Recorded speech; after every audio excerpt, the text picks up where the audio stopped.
This LEGO Icon set is a very unique set for me.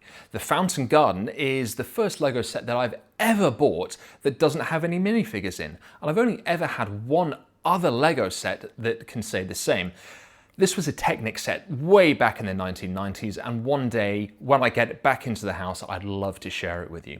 But we're not here to talk about that, we're here to talk about this. So this is the, what do we call it? The Fountain Garden, Gardens of the World. It's from the Icon series. It's got 1,302 pieces, retailed for about £90. It still does because it's still available at the time of recording, but I do think it retires in July 2026. So if you want it, I mean, we've just had double points weekend, but if you want it, you know, you are gonna have to start seriously thinking about it. What I really like about this set, as we were talking about minifigures earlier, is that this supposedly scales to minifig size. So once it's complete, you can get some of your existing minifigs and pop it into the set to bring it to life. And that's what I really enjoy about LEGO minifigures. I don't really give a toss about collecting them and putting them in boxes or whatever, or grading them or any of that horse shit. But it's the way that it brings the sets to life. And that's what I want to do with this. I actually have some D&D characters still in their boxes, which maybe we can take a look at some point, even though I have the box of them over there, that maybe we can fill into this set once it's complete. So let's grab a trusty knife and find our little tabs here. I have had this for a while. I do believe I bought it maybe about a year ago on another double points weekend. Oh no, I tell you when I bought it. I bought it... Oh no, it's a push tab. What am I doing? It's not a knife. How do you guys feel about the push tabs to get into the boxes as opposed to the stickers? Because now it feels like I'm kind of mangling the box a little bit. So we've done that there, but now I have to continue tearing the box, and I don't really want to do that. Or that's what I'd say if I was a collector, because I'm going to be quite honest, I don't keep the boxes. I don't have room. You know, if you actually look above this bookcase that you can't see, I've got a few special edition collector boxes of games and that kind of thing that are still up there. But aside from that, no. So if we have a look on the back of the box before we go in, you can actually see there's some really cool detail. It looks like we've got a couple of modular items there that you build the base and they just drop into the fountain itself, and I suppose we'll see that when we build it. What else have we got? We've got some really kind of nice botanical little mini models there that slot in. That would be really cool if all of these plants are kind of modular so you can slot them in and out. But we've got a corner piece and we've got a nice little bench there as well that seems to just pop in or slot out or something like that. The fountain looks really, really nice. It's a really nice kind of architectural piece in the middle, and we've got the arch behind it too. So I'm actually really looking forward to buying this. As I said, it's a first set without any minifigures that I've purchased. So let's see how many bags we've got.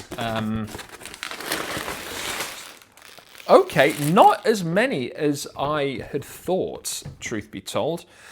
We've got the destructions right here. Nice. We have, oh, how many bags do we have? One of these, but these really annoy me. Don't tell me that you have, was it 10, oh no, so we've got 11 bags. Don't say you've got 11 bags and then give us a 12th. Really annoys me that, because this annoyed me in Adventure in Transylvania as well, because I was constantly having to pull other massive bits out of other bags when they could have just gone in these bags. I mean, it's a waste of plastic, if anything. Speaking of plastic, still the plastic bags here in the UK as of February 2026. So I believe we have 11 numbered bags, which isn't too bad actually. It's only 1,302 pieces, so it shouldn't really be that much of a gargantuan challenge, considering that I mean, this thing here, this was over 2,000, and the Adventure in Transylvania and D&D set, which are off camera, those were, D&D was 3,500 and the Adventure in Transylvania was 4,000. So I was looking at, you know, 40 or 45 bags there. There are no stickers in here, which is really, really good.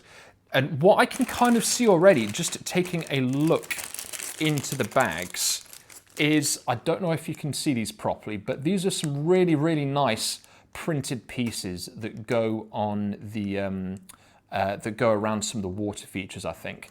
And there's a bag full of those there. There are some corner tiles here. I hope that gets in focus for you. So lots of nice detailing, no stickers, lots of bags of small stuff and decorations and that kind of thing. So we've got a lot of bags here. I think I want to get building this. Not necessarily the whole video of me building this, but let's get building it, and we can talk about the build process and what I think of it at the end. But let's open the instructions to start with. It's got the builder page. Now let's see if we do get any information about this. Oh, okay, we do. So this is really nice, actually. So in the icon set, we do get a little bit of bump about the set and about the build process. Let's take a look. Oh no, there's only one page. Oh, this is really cool, actually. Building serenity. Allow yourself to be whisked away to a serene, tranquil garden, and please stay as long as you like. Maybe you feel it inspired to nurture your creative roots or cultivate your own little corner of mindful activity and reflection. This is your space. We hope that you will feel right at home among the thriving flora and wildlife by the fountain. You might recognize some of them from your own garden or a familiar place you have visited on a treasured trip to your dream destination. Every element is authentic to the area, culture, and architecture as possible. The gorgeous decorative tiles are inspired by the Zelig tiles, which influenced building traditions in North Africa and Southern Europe throughout history and add a gorgeously vivid atmosphere to buildings, interior decorations, and gardens. We also decided to introduce a new addition to the Lego Moths and Butterflies collection with a mesmerizingly green Spanish moon moth. You can breathe new life into your garden as you move plants to different locations to suit your mood, or let them take turns soaking up the sun or cooling down in the shade. You can even move around larger parts of the model to create different shapes and expressions. Bring this idyllic fountain garden to life and a tiny bit of summer atmosphere into your home all year round. Well, that's just beautiful, isn't it? Now, what's really interesting is it says the Northern Africa and Southern Europe really accented or influenced these tiles. Now, I really got that on first look from here. So obviously Southern Europe, particularly Italy, a lot of this looks kind of Greco-Roman to me, especially some of these mosaic patterns, and especially Northern African, so Tunisian, Moroccan. And as we know, if you're a fan of history, the Roman Empire in 117 AD did stretch all across the North African coast. So there's a very potential, so there is a degree of cultural infiltration that still exists today in some of that culture. We've got a lovely little photograph there as well, and we've got a nice little top-down view of the garden there, and then we have a picture here of some of the different wildlife and plants and flora, same thing, that we can find in the garden as well. I'm actually really feeling quite relaxed already. This is really cool. This is so different to anything that I've done before. And then of course, we get straight into the build experience. So what I'm going to do, I'm going to start building this, and I'm going to drop back after about 4 or 5 bags and have a conversation and update you on my experience with it so far. So it's almost like a semi-live review in that regard. Let's get building. So I'm about halfway through bag 2 now, and there's a couple of things I wanted to talk about with the base. The first is that building the base really takes me back to that 90s old school nostalgic Lego, you know, and you've got like a big box of random pieces and you're just throwing it together and trying to figure out different building techniques and which pieces went with which to form the right kind of structures. Well, that's what I'm getting with the base, is that we've got these big, chunky, old school bricks that really build the foundation. And I don't know why, I'm just really enjoying that. As I said, it's probably like ultimate nostalgia bait for me to feel like that with this base. But it's pretty solid, and the complaint that I had about this unnumbered bag has gone away straight away because we used all of the bits in the base. But yeah, lots of nice big old school Lego pieces, and all the sort of fanning around with the smaller stuff will come later. The other thing that I quickly wanted to mention, because I'm about to cover it up, is this little block here. Now this slots in here like a little Easter egg just in the base. And you know how I was talking in the intro about how, oh, it reminds me of Greco-Roman and all that kind of nonsense? Well, this is a Spanish flag. There's not much to say aside from that, is that I clearly have no idea what I'm talking about. I know nothing about Spanish culture or I guess Northern African, come to think of it. Obviously Spain and Morocco very, very close together across the Strait of Gibraltar. But of course there's that Hispanic culture that made its way along the North African coast too. So what I'm talking about, Greco-Roman influences and all that, I have no idea what I'm talking about, and I will continue to bask in my ignorance about all things Spanish while I continue this build.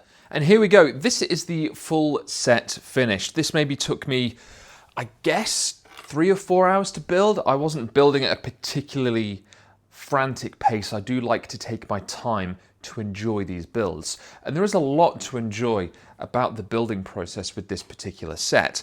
As you can see, what I've done to bring it to life a little bit, I've taken a few of these minifigures that I got in the Adventure in Transylvania set, and also the Treehouse set, which I've not shown on the channel yet, but it's one of the sets that I bought shortly before I began this endeavour. And I've just put a few... it's alright, we didn't need him anyway. Just put a few of these little people in just to bring the whole thing to life. Now what's really cool about this entire set is it works in a very modular way. So let's just take out these trees, for example. So there are 2 of these. Now this was actually one of the more frustrating parts of the build, having to put 16 of these on top of each other, 8 per tree towards the end. So it was a bit of a nose, but you know, it's an interesting building technique. I've not seen it done that way before. So this was probably the most frustrating part of the build, building these trees. But you can see they just slot in like so, just like that.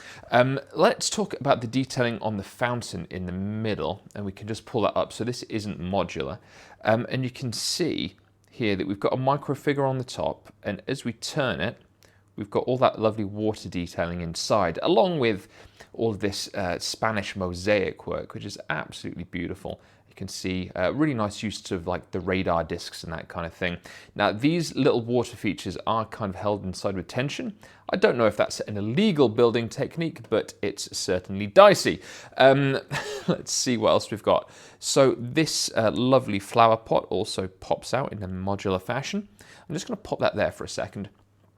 And also, you can't beat a lovely tree, can you? Look at this. Absolutely gorgeous. Lovely, lovely tree. The last thing that kind of pops out is actually this fountain. And if you take a look at the detailing on the front, which is really nice, we've got this little tap. But on the back, it actually has some really, really nice plant work. So these little roses in plant pots, as well as these white flowers on the vine. Absolutely gorgeous. And of course, you know, these can kind of more or less slot anywhere. So you could have the fountain there if you wanted. You could have, I suppose you could have this tree at the back if there's room. Yeah, kind of, sort of. It's a bit of a tight fit, but you can do it like so. So what you can do on top of that is you can actually, so these little walls are actually kind of delicate. So if you lift this from the bottom, there are modules that pop out just like this, and you can pop that to one side. I could take this module here, like so, and I could slot it right into position over here, just to shake things up a bit. And then you can pop this into there, like so.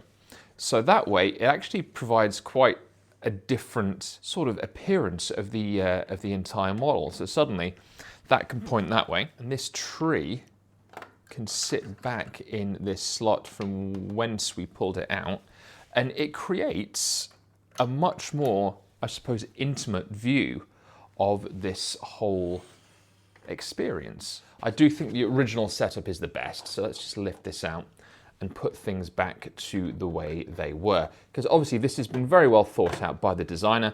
I'm sure this has gone through a great deal of revision to create the ultimate Hacienda experience. And we'll just pop you back in there like so.